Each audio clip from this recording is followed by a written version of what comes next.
안녕하세요, 크립토 노마드입니다. 비트코인이 다시 4만 달러 돌파에 성공하는 모습을 보여주면서 이걸 잘 지지받고 추가로 올라갈 수 있을지가 초미의 관심사로 떠올랐습니다.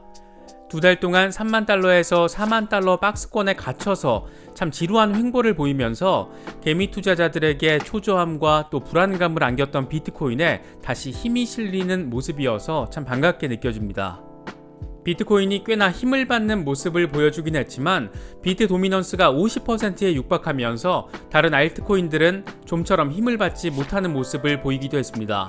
알트코인 위주로 투자하시는 분들에게는 다소 심심할 수 있는 그런 장세로도 볼 수 있을 것 같습니다. 그래도 비트코인 흐름이 살아나야 추후에 알트 불장도 제대로 이루어질 수 있는 만큼 긍정적으로 지금의 상황을 바라보시면 더 좋을 것 같습니다. 시장의 분위기가 이렇게 기대감을 안길 때 이번에도 어김없이 찬물을 끼얹는 비관론이 등장했습니다. 사실 별다른 논리가 없는데 이런 전망이 어떤 점에서 문제인지 한번 분석해 보도록 하겠습니다.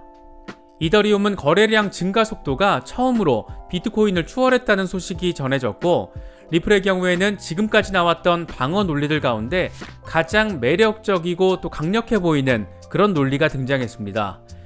어쩌면 정말 고지의 거의 끝부분에 거의 다 도달했는지도 모르겠습니다. 본격적인 시작에 앞서서 좋아요와 구독 또 알림 설정을 꼭 부탁드리겠습니다. 영상 제작에 아주 큰 도움이 된다는 말씀 함께 드립니다. 그럼 시작하겠습니다. 이제 진짜 비트코인 랠리가 제대로 시작되는 것일까?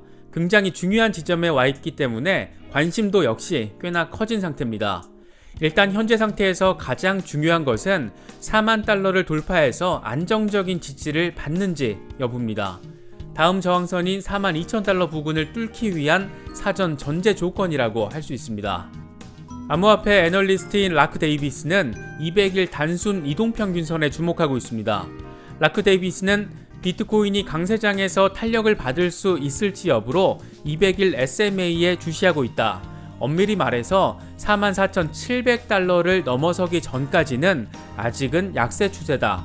가격 상승폭이 축소되면 29,300달러 지지선을 다시 테스트할 수도 있다. 이렇게 밝혔습니다.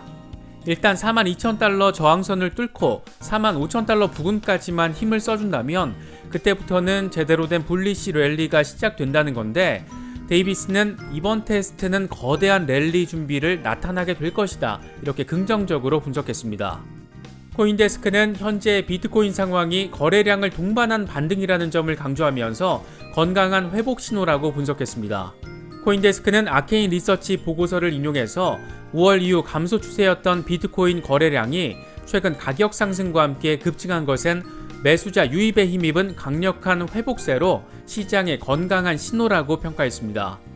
보고서는 특히 비트코인 거래량이 반등에 앞서 나흘 연속 30억 달러 밑으로 하락했고, 전반적인 7일 평균 거래량은 연간 평균치를 크게 밑도는 만큼 올 여름 비트코인 거래 활동은 현재까지는 낮은 수준이라고 덧붙였습니다.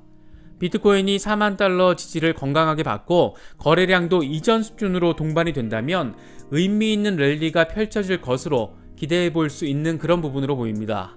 그런가 하면 월가에서 신흥국 투자의 귀재로 불리는 인물이 비트코인이 다시 하락할 것이라는 전망을 내놨습니다. 1987년 미국 증시의 최초의 신흥시장 펀드를 상장시키며 대머리 독수리로 불렸던 마크 모비우스가 그 주인공입니다.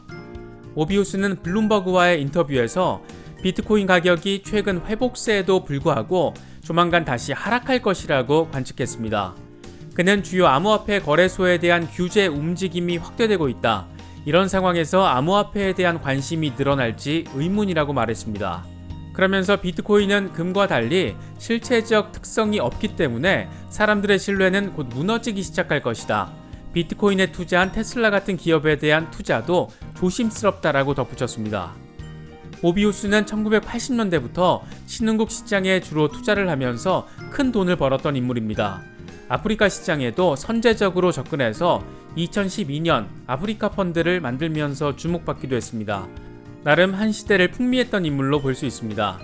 전형적인 돈 잘 버는 펀드 회사 회장이면서 그렇게 또 전형적인 펀드 시장의 올드맨으로 볼 수 있는 겁니다. 개인적으로는 마크 모비우스가 내놓은 이번 절망이 다소 실망스럽게 느껴졌던 것은 제대로 된 뒷받침 논리가 거의 없다라는 겁니다. 금과 달리 비트코인이 실체가 없다라고 말한 부분은 굳이 여기서 언급할 가치도 없어 보이고, 규제 움직임이 확대되고 있다는 것이 하나의 증거로 볼 수 있는데, 중국에서 최악의 수준으로 규제가 이루어졌고 지금도 각국에서 규제 논의가 진행 중인 지금 이렇게 다시 상승세를 올라탄 것에 대해서는 어떻게 설명할지 참 궁금하게 여겨집니다. 특히 일론 머스크에 대한 호불호를 떠나서 테슬라는 글로벌 시가총액 10위에 달하는 기업입니다. 비트코인에 대한 규제 확대가 예상돼서 가격이 하락할 거니까 테슬라에 대한 투자도 조심스럽게 해야 된다. 이건 다소 지나친 논리 비약이 아닐까 개인적으로는 생각됩니다. 과거 펀드 시장에서 엄청난 부를 이룬 입지 전적의 인물인 것도 분명한 사실이지만, 현재 80대 중반에 접어든 또 크립토 시장에 대해서는 별로 경험이 없는 펀드 시장의 올드맨의 이런 전망, 과연 어떻게 받아들이면 좋을지 한 번씩 생각해 보시는 것도 좋을 것 같습니다. 그런가 하면 이더리움의 상황도 계속해서 주목해 볼 필요가 있을 것 같습니다. 코인텔레그래프가 코인베이스 상반기 보고서를 인용해서 보도한 내용을 보면 이더리움 거래량 증가 속도가 비트코인을 추월한 것으로 나타났습니다. 올해 상반기 전 세계 20개 거래소의 비트코인 거래량은 2조 1000억 달러로 전년 동기 대비 489% 증가한 것으로 나타났습니다. 반면 이더리움 거래량은 1조 4천억 달러로 1461%가 늘어났습니다. 증가 속도 측면에서 처음으로 비트코인을 앞지른 겁니다. 안 그래도 런던 하드포크를 앞두고 새로운 도약을 기다리고 있는 이더리움에 대한 관심과 주목도 더 커진 상황인데, 이더리움이 과연 어디까지 나아갈지 궁금하게 여겨지는 부분입니다. 또 같은 보고서에서 암호화폐 시가총액은 올 초 7,690억 달러로 시작해서 5월에는 2조 4천억 달러를 기록한 것으로 나타났습니다. 이때 정점을 찍은 뒤에 상반기에는 1조 4천억 달러로 마감했는데 연초와 비교했을 때 86% 늘어난 규모입니다. 비트코인 시장 전반이 5월 하락세 시작 이후에 투심이 약화된 것으로 볼 수 있는데, 해외보다 특히 국내 투심이 더 위축된 것으로 보여지는 것은 7월 28일 오전 이른바 역김치 프리미엄이 발생했다는 겁니다. 비트코인을 비롯해서 이더리움과 도치 등도 1% 안팎 수준으로 국내 가격이 해외보다 저렴하게 거래되는 순간이 등장했습니다. 비트코인 시장의 반등 국면 속에서도 국내 투자 심리가 해외와 비교했을 때 상대적으로 더 얼어붙은 것으로 볼 수 있는 부분이라고 생각됩니다. 리플의 경우에는 윌리엄 힌먼 증인신문이라는 중요한 국면에 접어든 상황에서 꽤 인상적인 논리적 반박이 제기돼서 주목받고 있습니다.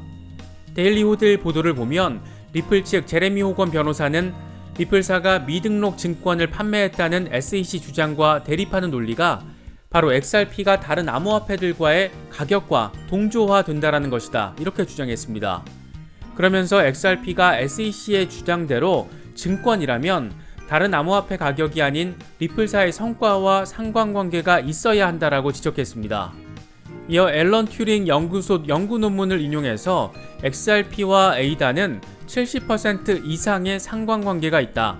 또 리플과 머니그램의 파트너십 계약이 종료된 것도 XRP 가격에 영향이 없었다. 증권은 이렇게 움직이지 않는다라고 강조했습니다. 가상화폐 시장의 작동 논리와 주식시장의 작동 논리가 다르다라는 것을 가격 동조화 현상을 통해 구체적인 예시까지 들면서 거론한 것인데, 리플 측의 방어 논리에 상당한 힘이 실릴 것으로 기대되고 있습니다. 개인적으로는 지금까지 리플 측이 제기했던 방어 논리 가운데 가장 강력한 것으로 생각됩니다. 윌리엄 힌먼이 이번 법원 증인신문에서 이더리움은 증권이 아니다, 이런 입장을 다시금 강조하고, 이 같은 리플 측의 방어 논리를 법원이 수긍할 경우에 이번 소송은 단순히 긍정적인 마무리가 아니라 리플 측의 완승으로도 마무리될 수 있지 않을까, 그런 기대감까지 나오고 있는 모습입니다. 물론 홀더들 사이의 기대감일 뿐 사라 네번 판사가 어떻게 받아들일지, 힌먼이 어떤 식의 증언을 할지 꽤나 궁금하고 또 기대되는 부분입니다. 이제 진짜 얼마 지나지 않아서 이런 것들을 하나씩 확인할 수 있게 되는 만큼 리플 장기 홀더분들은 조금만 더 힘내실 수 있으면 좋겠습니다. 코카콜라가 NFT 경매를 활용한 사회 공헌 마케팅에 나서서 주목받고 있습니다.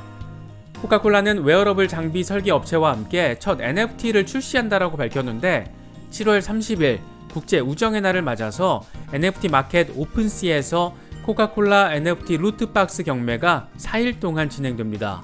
이 루트박스에는 디지털 의류, 우정카드, 빈티지 쿨러 등이 포함되어 있는데 NFT 경매를 활용해서도 사회 공헌 사업이 가능하다는 점을 아주 명확하게 보여주는 사례로 블록체인 기술의 사회적 확장성을 또 한 번 느낄 수 있는 게 아닐까 개인적으로는 생각합니다. 모두가 궁금해하고 기대하는 게 8월에는 제대로 된 불리시 마켓, 이 불장이 찾아오는 모습 아닐까 생각됩니다. 지난 석 달 동안 지치기도 많이 지쳤고 이제 웬만한 폭락은 심장이 놀라지도 않는다 이렇게 말하는 경우도 접할 수 있습니다. 일단 추세적으로는 분위기가 어느 정도 조성되어 가는 모습을 보이고 있고 또 일부 온체인 데이터의 시그널도 차트 분석가들의 전망도 부정보다는 긍정이 좀 더 우세한 모습입니다. 밑도 끝도 없는 하락이나 폭락 전망, 특히 암호화폐 시장에 대해서 경험이 거의 없는 사람들의 전망은 믿고 걸으셔도 되지 않을까 생각합니다. 주식 투자로 큰돈 벌었다가 코인 시장에서 크게 다친 사람들 적지 않습니다. 그만큼 시장의 시스템과 흐름이 다르다라는 것으로 볼 수 있지 않을까 생각합니다. 이번에 준비한 영상은 여기까지입니다. 영상이 도움이 되셨다면 좋아요와 구독, 또 알림 설정을 꼭 부탁드리겠습니다. 영상 제작에 아주 큰 힘이 된다는 말씀 함께 드립니다. 언제나 성토하시기를 기원하겠습니다. 시청해주셔서 감사합니다.